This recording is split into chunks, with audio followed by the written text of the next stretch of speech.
Ladies and gentlemen, Magnus Carlsen. No, just kidding. That's not the entire video. But it would have, been sufficient.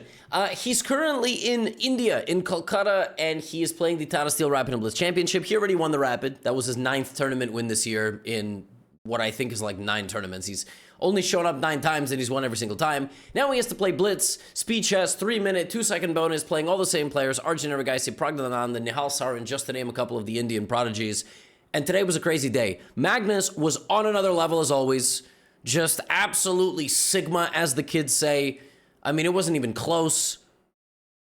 But then, something happened, which I will show you as well.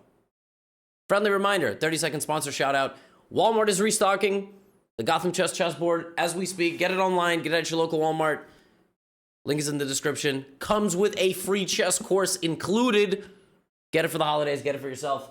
And Chessly 2.0, my educational platform, getting a relaunch in the next couple of weeks. Link is in the description to that as well. And if you already have a Chessly course or a Chessly Plus member, you look forward to good things. Look forward to good things. Email will be coming. Here we go. And if you want to sign up, just go make a free account on Chessly. Just join the email list. We'll let you know when it's live. Joining Chessly is free. Probably 300,000 of you are going to watch this video, if not more. If every single one of you join, it's a big, you get a lot of notifications that way. But if you don't want to, no problem. You don't got to, it's all good. All good. Anyway, here we go. Yeah, like I said, Magnus was just on another level. The motto of this video, DJ Khaled, the philosopher, he always likes to say, another one. That's kind of what this video is all about. Except right at the very end. Okay, Magnus plays e4. c5 from his opponent, SL Narayanan, and in this game, Magnus plays this. Now, let me tell you something right now. This is bogus. This is nonsense. This is idiocy. But not at that level. You are not allowed to play like this. You are supposed to put the bishop, you're supposed to put the pawns in the... You're not supposed to put the bishop here. The actual idea of this move is nonsensical. It's just kind of to throw your opponent off, and in reality, the bishop likes to come there sometimes, then you play d4. This is not like a totally brain-dead opening, but you are not allowed to play this. You're not. That's rules for thee, not for me, okay? Knight c6, castles, and Narayanan here plays a gangster move. He just goes straight at Magnus. He's like, you know what? You have dumb development. It's going to take you multiple moves to... Yeah, like look at this. Bishop b5, g4, h5. I mean, this game gets... I hate to say this, but skibbity. Right away, and anybody above 12 years old, that just means, it gets a little goofy, gets a little bit silly, gets a little bit all over the place. C3, knight f6, d3. Narayanan is attacking in the center, but this is actually flawed. Attacking in the center and attacking on the side doesn't all quite work out because all of a sudden it becomes too difficult to maintain. Narayanan plays rook g8. Now, rook g8 is given a big question mark, but, again... I'm going to turn the feedback off because it's silly to have the feedback. Like, in a game, it's all momentum, and this is why. f4. The point is that black advanced these pawns and now cannot castle, but the king is still in the middle. But you're also kind of trying to open up the middle. Yeah, Magnus is very good at figuring all that out. He takes the knight on c6, damaging black's pawn structure. Remember, at any given moment, Magnus can totally shift the game to a more positional game with pawn structure, weaknesses, maneuvers, strategic play involved, right? He's very good at finding that right moment. And, I mean, that right moment is upon us because black just has massive weaknesses. He gives a check, and he plays bishop a6. But very quickly, Magnus is just a pawn up. And the bigger problem is that, black could go here and probably take on b2, but then c6 is falling. This king is in the center. The king is simply too weak.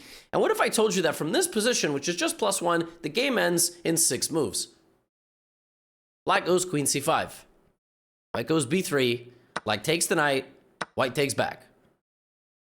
Black goes knight d7. And unfortunately... Magnus Carlsen is a GothamChess subscriber. So what does he do? He sacrifices the rook. And it's the wrong move. Not here. But listen, I guarantee my voice went through his head. I guarantee it. I have no proof of this. Probably didn't go through his head whatsoever, and I'm lying to myself. but fake it till you make it. That is a motto. Rook takes d7. I bet you Magnus was like, sacrifice the rook. No, I don't think so. But he gets the knight here. The knight is going to e5. And this position is losing, but it's very difficult to defend for black, and he loses it immediately and resigns. Now, what's funny is that actually here, queen a3 was a really good move. I think Magnus just must have thought that after something like c5 and this d-file attack, the king is totally busted. But no. In that position, sacrificing the rook was not the right move, but doesn't matter. Magnus wins the game. Black resigns because of king e7, knight c6 is a mega super fork. And if you don't take it, the bishop moves, the king is weak. And, you know, if he didn't sack the rook, he would have won, but he sacked the rook and won, so it's all good. All right, we're off to a pretty good start. Now, this game looks like a ski slope. Looks like this. Well, there's some ski slopes that are, like, bumpy. But, you know, ski slope. This is just Magnus hydraulic pressing his opponent. All right, you guys know that channel. If you don't, great channel. Magnus is a human hydraulic press. I'm not talking about his weight. D5, D3, bishop G4. This is one of the meta systems of the Caro-Kann. By the way, some advanced players, if you're watching, if you ever want to absolutely terrorize a Caro-Kann player, you could do it with this. This is called the Breyer variation. And the point is that you actually sacrifice your right to castle. This is why you should be a bit more of an advanced player.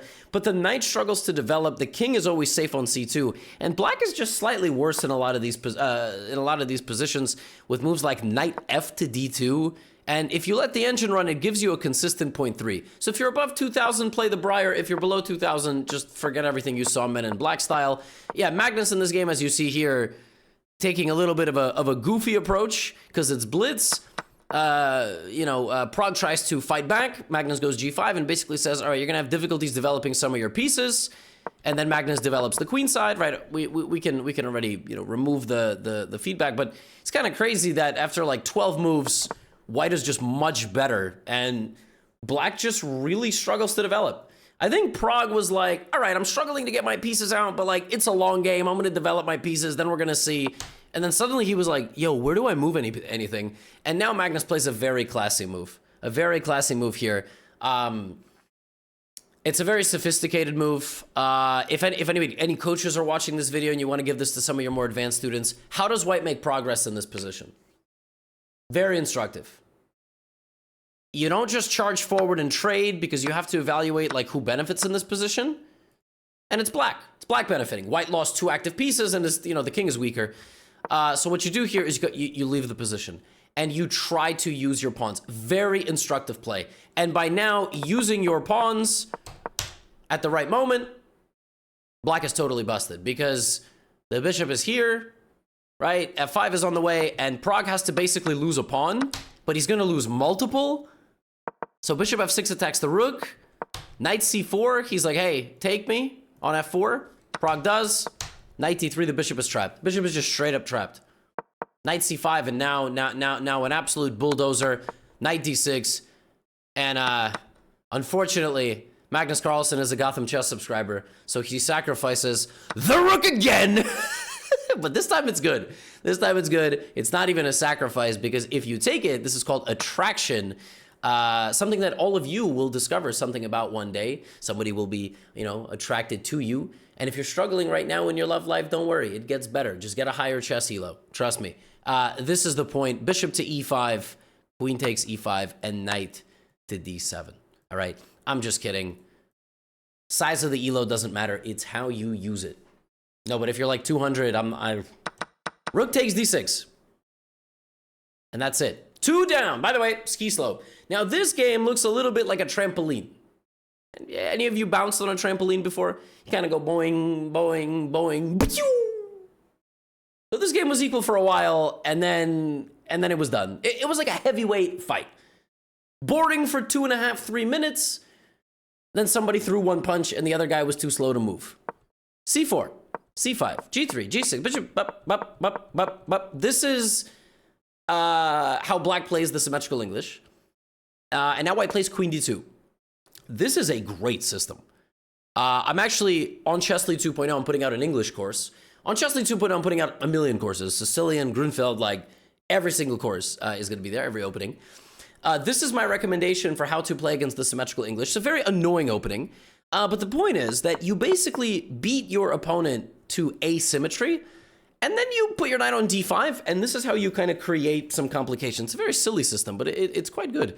e3, a6, and now knight e2, bishop d7, and knight d5. And this is how you break the symmetry, right? You trade, etc. e6 is the move chosen by Nodirbek.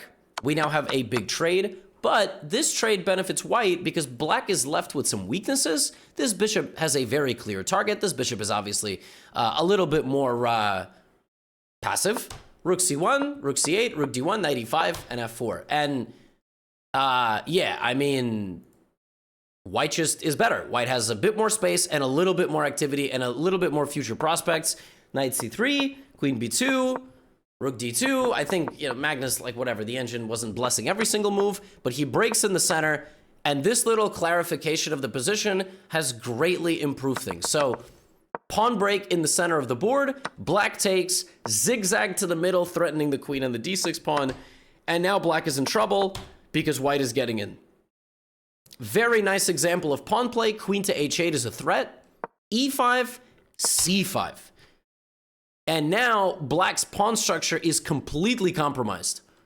Bishop f5, trying to do some fancy stuff. Knight d6 comes in, and it's simply over.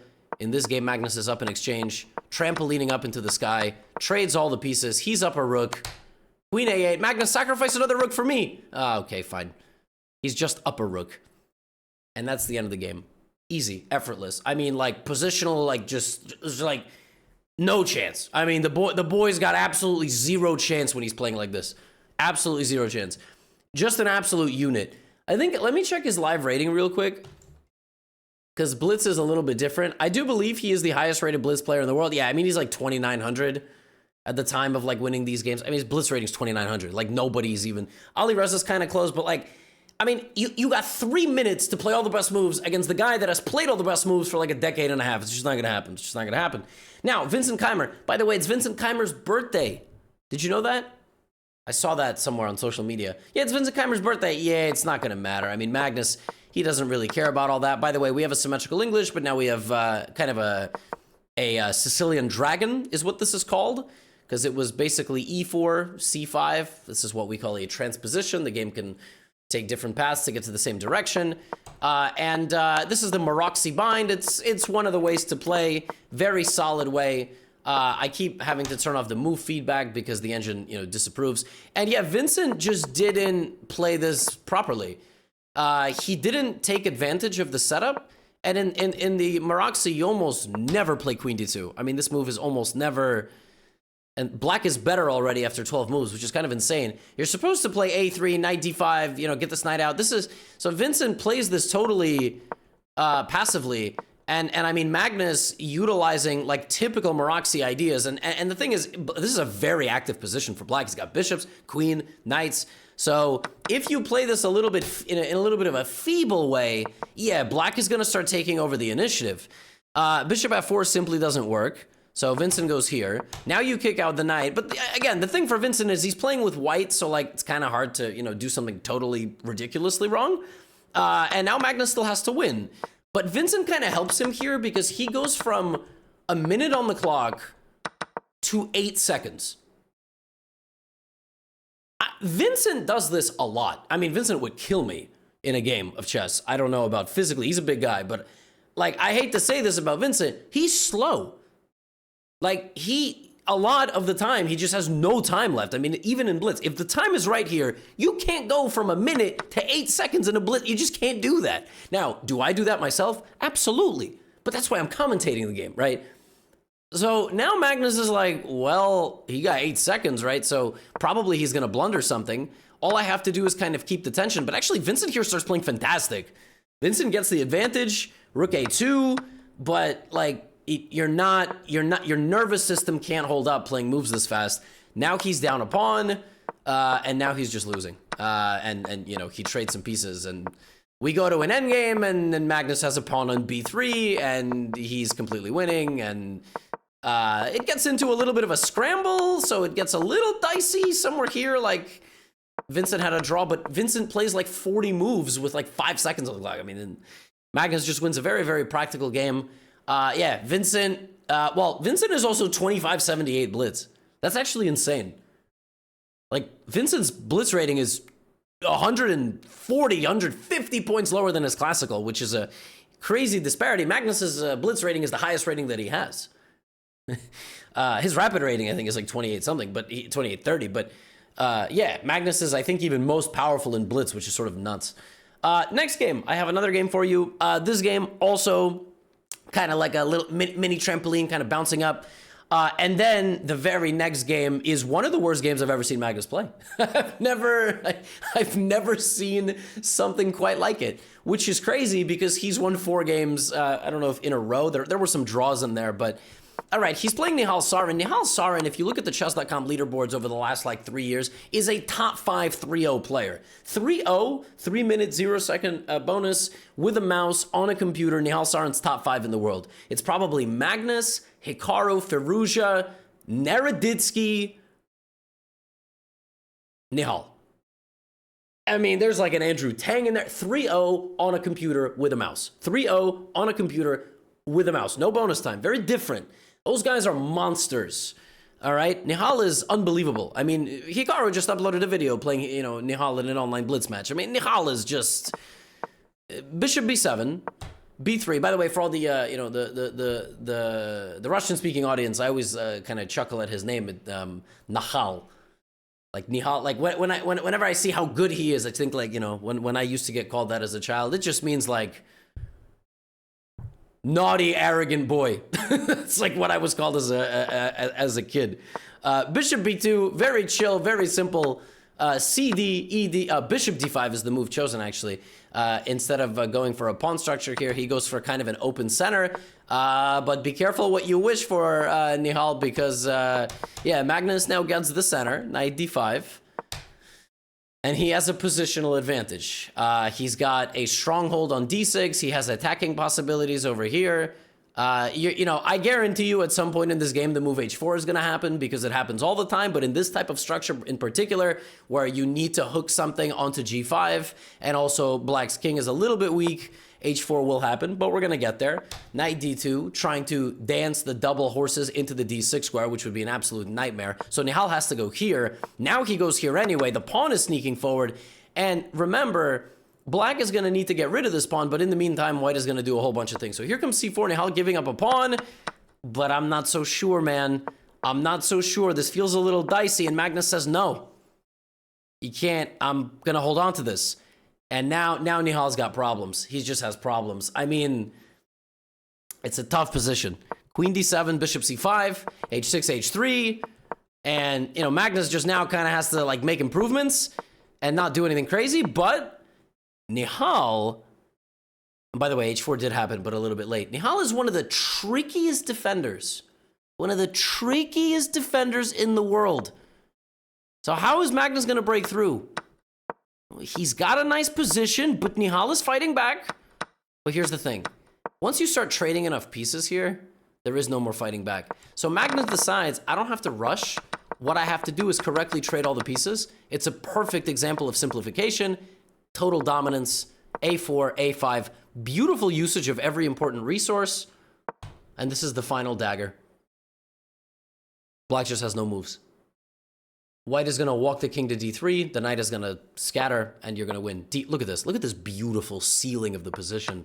Rook A7 finally. 2 passed pawns, just 1 passed pawn. And if king E7, it was a fork, followed by bishop B6. Bishop C... This, I mean, look at that move. The king can't get close. You can't take the bishop because promotion. And we just walk in, make sure we don't blunder anything, and there it is. And Magnus wins this game in beautiful style. Total paralysis of the black position. Just a fantastic game. Against one of the best and trickiest defenders in the world. Made it look absolutely effortless. And so, when Magnus arrived to play this game, he had won 5 out of 7 games. So this is the 8th round of the day, okay? He sits down against Arjun Erigaisi. Arjun Erigaisi, up to this point, this is the 8th round. You know, he lost the game, he won a game. He won a game, then he won another game. He was doing well. He lost the first game of the day, and then he was bouncing back. And so they sit down to play each other, right? And, you know, keep in mind, Magnus, 5 wins, 2 draws today. I'm just locomotive. I mean, nobody's going to stop him.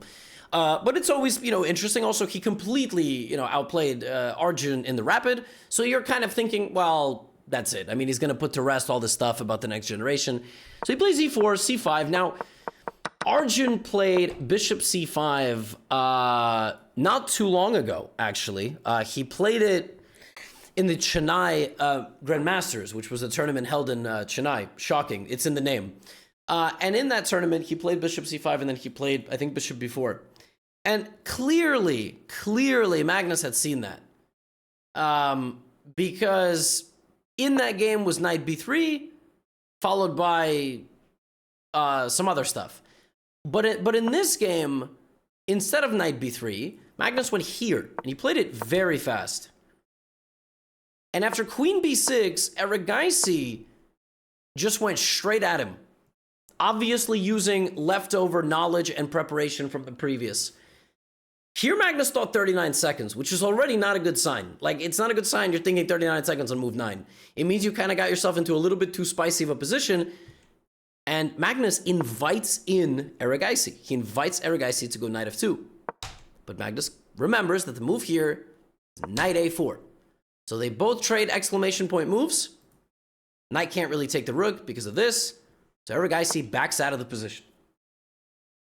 Knight is still attacking the rook, and if you go rook g1, you simply lose because I have knight takes e4 and bishop takes g1 and the queen is hanging. So Erigaisi plays queen c7, Magnus takes the bishop, Erigaisi goes here. So the position is equal. Why is it equal? This knight is kind of trapped, right? This is hanging, but the knight is trapped. Like, white can play f4. Black is going to have to very quickly create counterplay. For example, I can go queen c3, bishop e3, and try to castle long, but black is going to need to explode the position. Now, if you don't know the position, yeah, it's a bit spicy here. I mean, you don't really like what you've gotten yourself into. There's queen g5 ideas. There's f4. There's g3 ideas to try to go g3, bishop g2. Magnus here plays queen f4.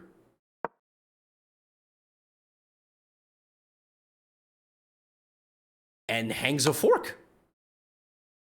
Now, I don't think he hung the fork itself. Like, maybe he thought he had something here. But to be honest with you, I have no idea. He straight up, he just went queen f4, and Erigaisi played queen a5. And then he took the pawn, and the game is over because everything... Now, Erigaisi proceeds to take every freaking piece. King D, he brings the knight out. He takes this knight. He takes the rook, and he takes the pawn. And then he comes back, and he takes another pawn. And Magnus just resigns because king f2, queen e6. And, I mean, Arjun is up 12 points of material against Magnus Carlsen in 20 moves. Somebody with a research ability on ChessBase or any database, please find the last time Magnus Carlsen was down 12 points of material on the 20th move. I woke up, because the games are, you know, they end at like 7 a.m. Eastern. I woke up, I saw this game and was like, what happened? And then the headlines, right? Like, Erigaisi crushes Magnus in 20 moves. I was like, oh my God, he crushed them? And then it was like, Magnus hung all his pieces. Like, what? How did that happen? It's just chess. I mean, it goes to show you, you guys out there who are struggling at 400, 800, 1200, 1500 rapid, 2000, it never gets better. You can be 5 out of 7, 2900 blitz, the greatest player of all time who has ever lived. And then you can just literally lose all of your pieces one by one. It's just, I saw this and was like, what? Erigaisi beats Carlsen. That's crazy. I mean, sometimes, you know, this just happens. And is it more satisfying to win a game like this or win a game where you like really clobber your opponent, outplay? I don't know. But Erigaisi beats Magnus. And I think I don't know if that's his first ever win against Magnus, but he beat him. And tomorrow they have to play again because they play all the same games but reverse all the colors. So tomorrow Erigaisi will be white. And I think tomorrow Magnus is going to really want to win because he was not happy about this game. And there was an effect. There was a spillover effect. And as a bonus, I'm also going to show you Erigaisi Prague, who both had a very crazy day of blitz. Yeah, it boiled over into the next game because in the next game, Magnus decided to play very aggressively against Vidit Gujarati, who plays the Catalan. And, you know, look, the thing about the Catalan is you really can't mess around with it. You can't play too silly because if you do, things are going to get really out of control. Magnus pushes for a win. By the way, Magnus down a minute, which is not a good sign. Goes for an attack and just gets absolutely reversed.